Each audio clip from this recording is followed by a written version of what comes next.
এই বেশিরভাগ শেখ হাসিনার সাথে যুদ্ধ করেছি ভোটের জন্য, ভোটের অধিকারের জন্য। আজকে এই বর্তমান যুদ্ধ সংগঠন জামাত শিবির আপনারা হয়তো লক্ষ্য করেছেন, তারা এই ভোটকে পেছানোর জন্য বাংলাদেশের ছোট ছোট প্রতি বাচ্চা এনসিপি যাদের নাচ দিনে প্রয়োগ হবে মাত্র 15-20 দিন আন্দোলন করে নাকি বাংলাদেশের বিরাট গর্বের একটি পাত্র হয়ে গেছে। আমরা 17 বছর ছেলে সন্তান বউ বাচ্চা সকলকে কষ্ট দিয়ে রাজপথে যুদ্ধ করেছি, বউকে কষ্ট পেয়েছি, মাকে কষ্ট পেয়েছি, বাবাকে কষ্ট করেছি, কষ্ট পেয়েছি, পরিবারকে কষ্ট পেয়েছি।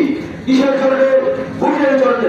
আজকে জামাত শিবির আপনারা হয়তো লক্ষ্য করবেন, এই জামাত শিবির মুক্ত রাখায় কোন আন্দোলন করেছে 70টি বছর আমার চোখে পড়ে না।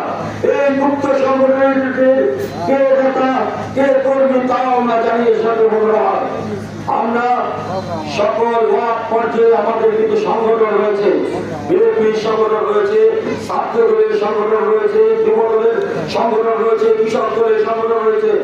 প্রশাসন কিন্তু ওয়ার্ড পর্যায় থেকে থানা পর্যায় পর্যন্ত আমাদের বিএনপির নেতাদের বিরুদ্ধে অন্যায় করেছে, অত্যাচার করেছে।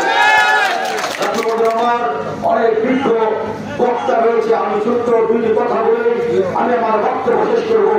আমরা যে সংগ্রাম করেছি, আমাদের সংগ্রাম হচ্ছে আগামী দিনে আমরা ভোট যুদ্ধে জয়ী হবো।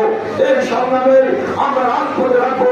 আগামী দিন আমাদের মুক্তাচার করবো, আগামী দিনের আমাদের মুক্তাচার তাদের শিশের কামড়ালি আমার চাকরির মতো হয় যে নাকি আমাদের 17 বছর বুকে হাত ধরে রেখেছে, আমাদের কষ্ট আমাদের দুর্ভোগ সহ্য করেছে, আমাদের বাঁচিয়ে তার জন্য আমরা যদি জীবন দিতে হয় তার জন্য প্রস্তুত করেছি। আমরা আগামী ভোটের দিন পর্যন্ত আমরা রাজপথে রাখবো। এই অবস্থা উপার্জনে আমি আমার সংযুক্ত বক্তব্য দেখি। খুদাহাফেজ। বাংলাদেশ জিন্দাবাদ। শহীদ রাষ্ট্রপতি জিয়াউর রহমান, আগামী দিনের রাষ্ট্রপতি তারেক রহমান জিন্দাবাদ জিন্দাবাদ। সবাইকে ধন্যবাদ। আসসালামু আলাইকুম।